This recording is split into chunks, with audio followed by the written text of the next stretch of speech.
பார்வதிபதயே ஹர ஹர மகாதேவா. திரு வெஞ்சமாக்குடல்னு பேர். வெஞ்சமன்னு ஒரு சிற்றரசர் ஆண்டூர். கோவில் பின்னாடி 2 நதி கூடுது. குடகனார்னு ஒரு நதி, சிற்றார்னு ஒரு நதி. அதனால் வெஞ்சமாங்குடலூர்னு பேர். கொங்கேலி சிவாலயத்தில் இது ஒரு சிவாலயம். சுந்தரரால் பதியம் பாடின ஸ்தலம். சுவாமி அம்பாலும் இங்கே கல்யாண கோலத்தில் ரிஷபாரோட மூர்த்தியாக சுந்தரருக்கு காட்சி தராங்க. பதியம் முடிஞ்சோடனே சுந்தரர் வந்து சுவாமிகிட்ட பொன்னாபரணம்லாம் வேணும்னு கேட்குறாரு. உடனே சுவாமி அம்பாலும் கிழவன் கிழவியாக உருமாறி விநாயகரையும் முருகரையும் சிறு குழந்தையாக்கி பக்கத்தில் கிராமதேவி இருக்குது பொன்பரப்பை அம்பாள்னு. அந்த அம்பாள்கிட்ட அடகு வச்சு பொன் வாங்கிட்டு வந்து சுந்தரருக்கு தான் வரலாறு. இங்கே சுவாமி பேர் கல்யாண விக்ருதீஸ்வரர். மங்களங்களை தரக்கூடிய ஸ்வயம்புமூர்த்தியாக உள்ளவர் நடத்தும். அம்பாள் பேர் மதுர சுபாஷினி, இனிமையாக பேசுபவள் நடத்தும். தமிழில் பன்னையர் மொழி எம்மை அப்படின்னு பேர். அருணகிரிநாதர் திருப்பூர் பாட்டியிருக்கார் இங்கே முருகரை பற்றி.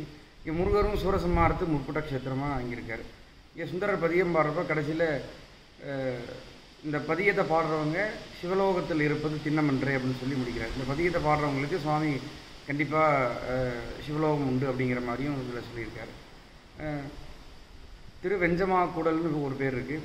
விகிருதயம் பதி அப்படின்னு ஒரு பேர் இருக்குது. சில பேராலும் அழைக்கப்படுது.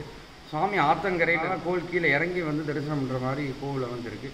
சுந்தரருக்கு பொன்முடிப்பு கொடுத்ததாகவும் ஒரு வரலாறு உண்டு. சுந்தரருக்கு கல்யாண கோலத்தில் காட்சி கொடுத்தனாலும் திருவண்ணாத்துறையாருக்கு வந்து தரிசனம் கொண்டு போனால் திருமணமாகறதான் ஒரு ஐதீகமாக இருக்குது. சுந்தரருக்கு பொன்முடிப்பு கொடுத்தனாலையும் பண கஷ்டம் அது மாதிரி நிவர்த்தி ஆகுதுன்னு ஒரு ஐதீகமாக இருக்குது. மாசி மகத்தில் பிரம்மோற்சவம் நடக்கும். அன்னாபிஷேகம் விசேஷமாக நடக்கும். எந்த ஊர் பக்கத்தில் இருக்குது? கரூர்லேருந்து மதுரை பைபாஸில் 22 கிலோமீட்டரில் இருக்குது. அரவக்குறிச்சிக்கு முன்னாடி 4 கிலோமீட்டருக்கு முன்னாடி